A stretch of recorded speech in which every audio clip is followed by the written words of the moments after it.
ငါတို့ရဲ့ငယ်ဘဝတခြင်းလေးဆိုတော့လုံးလို့မရခေါ်နေတော့ကနိုင်ကလုံးကအိမ်ကိုရောက်လာတဲ့နိုင်လက်တပါတာကြီးကဘာလုံးရပါလဲ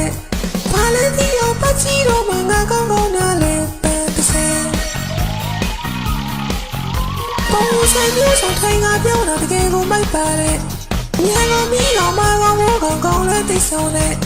လက်လေးပဲနဲ့ပြတ်စားတော့မင်းတို့ထားရိုက်တဲ့ပန်းတစ်ဆယ်Sabi ya tayo, pero kung sa iyo yung yara, baby,